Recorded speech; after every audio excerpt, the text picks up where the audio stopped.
دا پاکستان کچره علماء نو شامل دي په تحریک پاکستان نشه حاصل سوال نه پیدا کیږي چې پاکستان حاصل شوی او د پاکستان په دې جدوجہد کې بانیان پاکستان کامیاب شو او علماء کرام د اسلام لپاره د نظام مصطفی لپاره د قرآن سنت د نظام لپاره وطن حاصل کړی او نن په دې پاکستان کې د پاکستان اسلامي شناخت دی دا اسلامي شناخت د علماء د جدوجہد او د اتحاد برکت دی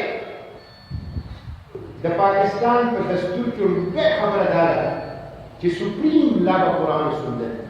سپریم لا حاکمیت اعلی د الله تعالی پارلیمنت په خود مختار نه پارلیمنت په د قرآن او سنت پر اخلي شوی دایره کې دغه قانون سازي کولی شي دا غي نه بار به قانون سازي نشي کولی سپریم لا بالاتر قانون به په پاکستان کې دا قرآن او سنت دا لومړی خبره د پاکستان په دستور کې لیکه دا علماء د جدوجہد په بنیاد د پاکستان په دستور کې لیکه چې سرکاري مذهب په اسلامي زموږ ریاست کلمه ویلې ده زموږ ریاست اسلام قبول کړی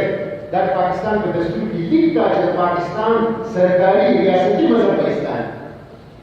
د پاکستان په دستور کې دا لیکه چې د صدر او وزیر اعظم لپاره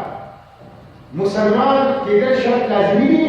او په عقیده ختم نبوت باندې یقین او ایمان ساتل لازمي دي دا زموږ په دې دستور کې لیکل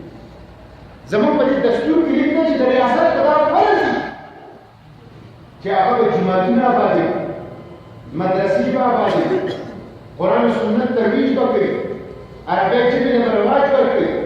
زموږ په دې دستور کې دا لیکلي چې حکومت په زر تر زر د پاکستان د معیشت د سود ختمي او د سود نه پاک حلال اسلامي معیشت ته رواج کوي دستور کې دا څه لیکلي دا هر څه په دستور کې لیکلي په دې دستور کې دا لیکلي چې د پاکستان د ریاست دا فرض دي چې د رسول الله د امت د اتحاد او د اتفاق لپاره کوشش کوي او مسلم کمیونټي ما متحد او متحد دا په دې دستور کې چې دا ټول اعلانات شوي دا څنګه چې علما متحد شوي دي او د دې لپاره چغه پورته کړې نو هغه خلک چې ځان ته سیکولر وي هغه خلک چې ځان ته لیبرل وي هغه خلک یې مجبور کړي چې یو داسې دستور جوړ کړي چې دا خصوصیات دي اوس اصل خبره په دې دستور باندې عمل درآمد یو داسې حکمران پکار دی یو داسې حکومت پکار دی چې دا کوم خبرې په دې دستور کې لیکلي دغه خبرې راته نافذ کړي او دا راته جاري وساتي او دا هغه خلک دي چې مخلصین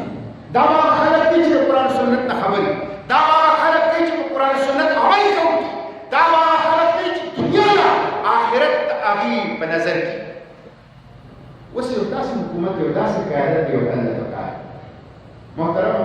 حقیقت دا دی چې دې وخت کې د رسول الله امت بغیر د قیادت مشر نشته لیډر نشته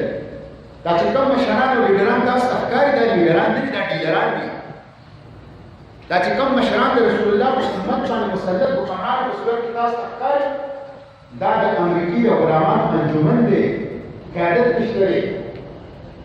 دا قیادت په امت ته علما ورکوي علما شعور به ورکوي امت ته تعلیم به ورکوي امت ته پوهه به امت ته ورکوي چې څوکیدار پکار دی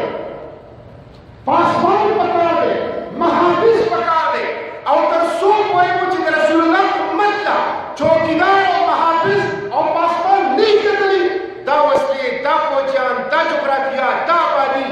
دا موږ د دې غربت نه د دې سیلر نه د دې غلامۍ نه شي روح تک سوال او دغه درخواست کوو او دا د وخت ضرورت دی